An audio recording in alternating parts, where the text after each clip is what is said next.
Coup de cœur pour le Mont-Saint-Michel, ça veut dire quoi? Je propose qu'on change d'antenne et qu'on passe à Radio Classique avec mon ami Franck Ferrand.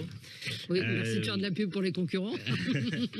Non, oui. Je voulais qu'on voyage un petit peu ce matin parce que cette année, nous fêtons les 1000 ans de l'abbaye du Mont-Saint-Michel, qui est le monument le plus visité en France après Paris et Versailles. Oui. Et c'est un lieu absolument extraordinaire.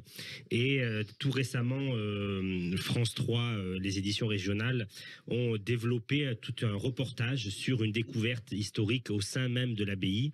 Il y a toujours dans l'abbaye un rocher qui était troué et dont on ne savait pas l'existence et l'origine. On savait que ça remontait au XIe siècle et même avant, puisque la présence de ce rocher était marquée dans les manuscrits. Et un chercheur allemand a expliqué en fait qu'il s'agissait d'une carte polaire et que le trou et les cuvettes façonnées à la main de l'homme autour de ce rocher bien laissé en évidence par les constructeurs de l'abbaye était en réalité une carte polaire éditée certainement 6000 ans avant nous. Et donc ça nous montre encore que ce lieu n'a pas fini de donner tous ses secrets. Et il y a énormément de manifestations cette année organisées pour le millénaire, dont j'invite les Français à découvrir à nouveau cet incroyable édifice et ce village français, puisque c'est un village avec un maire, Monsieur Bonneau, à travers ce millénaire et cette magnifique découverte enfin élucidée. C'est fou d'ailleurs qu'on arrive à élucider. Et donc il y a un très joli reportage que je vous invite à regarder où il est expliqué, où il est dessiné la carte polaire sur ce rocher qui est au pied d'un mur important de l'abbaye. Voilà. Puisqu'on est dans le culturel, j'ai lu hier, vous savez qu'il y a une grande exposition en ce moment à la Villette sur Ramsès II, et que la France en fait avait sauvé la momie, le CEA de Saclay, puisque la momie de Ramsès II, il y a quelques années, était attaquée par des petits champignons, etc. Elle a été transportée avec une carte d'identité, c'est ce que montrait, je crois que c'est le Parisien hier, montrait cette carte d'identité de Ramsès II, et grâce à des rayons spécifiques, on a réussi à éliminer tout cela. J'ai trouvé en effet les propos tenus par M. Mélenchon le 1er mai assez inquiétants de par la posture. Et depuis plusieurs semaines, plusieurs mois, on voit quand même une espèce de mouvement proche d'une identité révolutionnaire qui apparaît dans le dialecte des élus insoumis de plus en plus fort.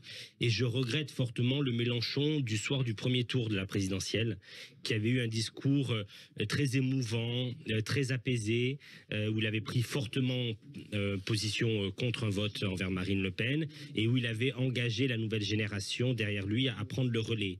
Et ce Jean-Luc Mélenchon-là, je trouve que nous l'avons perdu, et nous le perdons chaque jour un peu plus, et il tombe dans des discours, je trouve, d'une violence assez importante. Ce qu'on a entendu le 1er mai, si ça avait été dit dans d'autres bouches, notamment à l'extrême droite, aurait fait une polémique invraisemblable. Je ne peux pas entendre qu'il faut relier les violences et le mouvement social. Le mouvement social, c'est une chose qui est pour moi totalement dissociée des violences. Les violences, ce sont des mouvements organisés, gérés par des personnes qui en sont quasiment des professionnels de la violence, professionnels Black Bloc.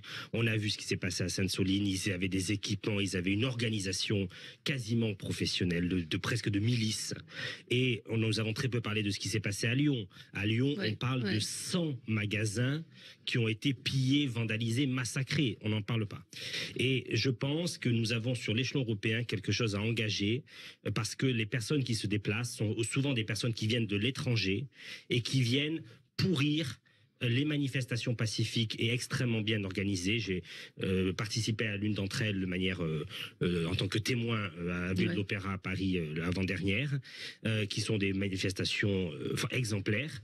Mais nous avons face à ça des professionnels qui viennent pour massacrer, piller, pourquoi pas même tuer. On a vu le cocktail Molotov balancé sur des policiers. Et ces gens-là, je pense qu'ils sont connus des services de police. Ce sont des réseaux à l'échelle européenne. C'est à ce niveau-là, je pense qu'il faut travailler, parce que ces gens-là n'ont rien à faire sur le territoire national pendant des manifestations avec la faim qu'ils ont. Parce qu'en plus, ils arrivent très bien à se débrouiller pour jamais se faire arrêter. L'ordre républicain doit être respecté. Il ne faut pas tout mélanger. Les forces de police sont là pour vote ça. et l'application de la loi ne justifie pas qu'il y ait des violences de cette nature-là.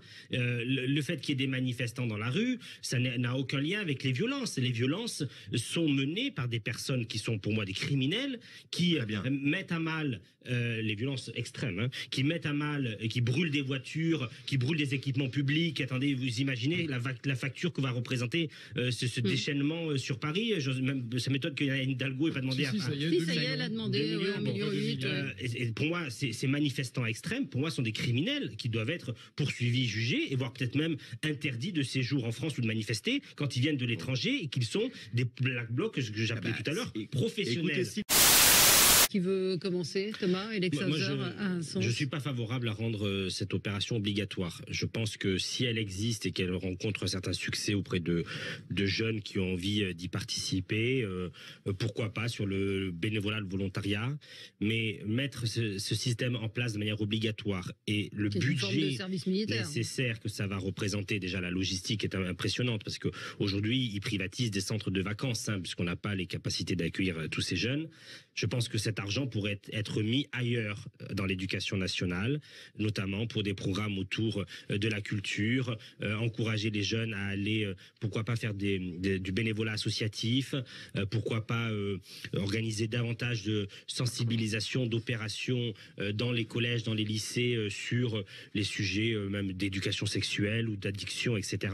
Je pense que l'argent pourrait être mis ailleurs que sur un service obligatoire qui sera extrêmement coûteux et qui, malgré tout, posera certaines questions à beaucoup de personnes. Bon, je pense que quelque chose de bénévole ou de volontariat, ou en tout cas quelque chose qui n'est pas dans un cadre fermé d'un séjour, me paraît plus opportun. Moi, je vois dans ma commune, il y a un collège Jacques Brel à Beuzeville. À quelques pas de cela, il y a l'unité de secours populaire. Je me dis que si quelques collégiens allaient passer quelques heures de leur semaine ou une fois par mois auprès des équipes, ils regarderaient d'un certain visage une certaine misère ou la vie d'autres personnes que leur propre vie, que ça pourrait pourquoi pas leur être utile dans leur construction, etc. Donc moi je suis plus sur du volontariat ou alors des opérations bénévoles peut-être obligatoires pour inciter à découvrir l'engagement associatif, le monde de l'entreprise, mais pas dans des formats fermés de séjour imposés. Je ne sais pas très bien à quoi ils servent. Elle a été un peu fragilisée par une affaire dont elle s'est sortie. Bon, ben voilà. Mais c'est vrai que ça pose la question de l'exercice du pouvoir et des occasions manquées qu'a eu Macron de rénover et de moderniser. C'est vrai que quand on compare le gouvernement allemand, bon, même s'il y a un système fédéral, mais bon, nous on a quand même le millefeuille français, et le gouvernement français, on se dit qu'on perd beaucoup en efficacité.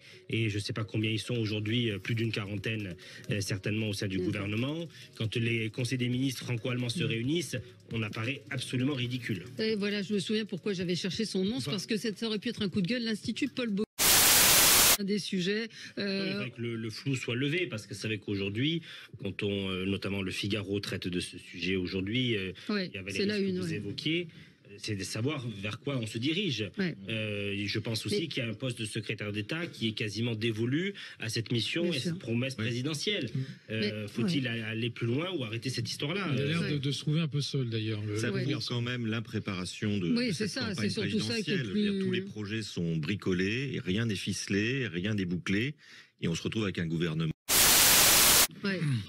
Je n'ai pas de connaissances politiques sur le secteur. Je voudrais juste rappeler qu'il y a eu 3 listes qui se sont affrontées, que c'est la liste indépendantiste qui l'a emporté, mais qu'il y avait quand même malgré tout 2 listes autonomistes en face qui ont fait respectivement 38 et 17. Est-ce que cette division du camp autonomiste a justifié l'élection de la première liste de M. Thémarou? Je ne sais pas, mais il faut quand même tenir compte aussi de ce fait, c'est qu'il n'y avait pas un duel de 2 camps, mais un camp autonomiste qui était divisé en 2 et qui, en termes de nombre de voix, était quand même malgré tout supérieur au vote indépendantiste.